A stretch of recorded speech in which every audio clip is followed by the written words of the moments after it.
Weh, 600 pip weh. Kau tengok berapa orang ni? Ha? 200 orang dengan aku. Nampak? $1,000 pergi $10,000. Fundamental is important bro. Main gila.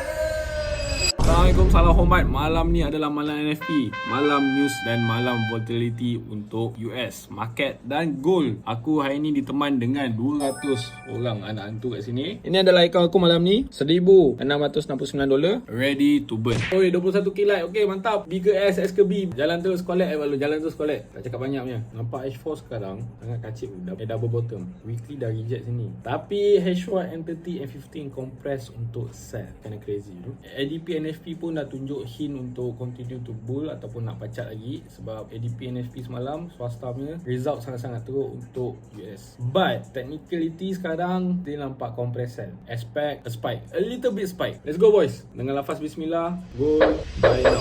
Sampai ke satu je.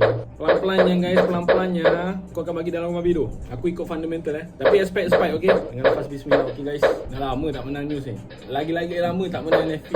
CPI, FOMC, okay. 30 saat lagi. Let's go. Let's go. Dan ni let's go. Alamak, aku dah full margin kat sini. Alamak, ini tidak cantik ini. Oh tak, leverage card. Aku dah full margin $1,600. Let's go. Dengan lafaz bismillah, 3 saat lagi. Siapa nampak sell, boleh sell.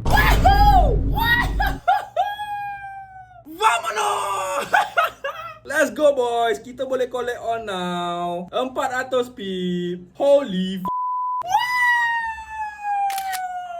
memanglah 400 pip guys. Alhamdulillah. Assalamualaikum. Golazo is here bro. Tak nampak. Weh, gila tau. Weh, 600 pip weh. Kau tengok berapa orang ni? Ha? 200 orang dengan aku. Nampak? Fundamental is important bro. Main gila. Jom collect. Makan. Tunjuk profit dalam rumah bidu sekarang. Tekan link kat bio, tekan di atas open browser. Cepat. Cepat mana?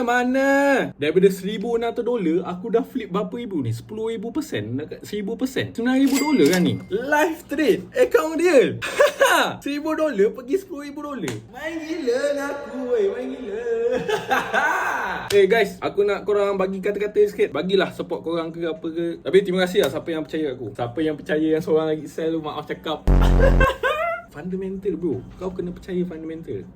Amat dahsyat. Daripada $1,000 pergi $11,000. Guys, pacat lagi guys. Cepat guys. Mana? Alhamdulillah semua. Nampak? Ini semua adalah kata-kata daripada anak-anak hantu aku sendiri. Diorang berjaya flip daripada $50 pergi $200.5 USD, $300 pergi $700 pun ada. Okay, ni lagi keempat. $5 pergi $70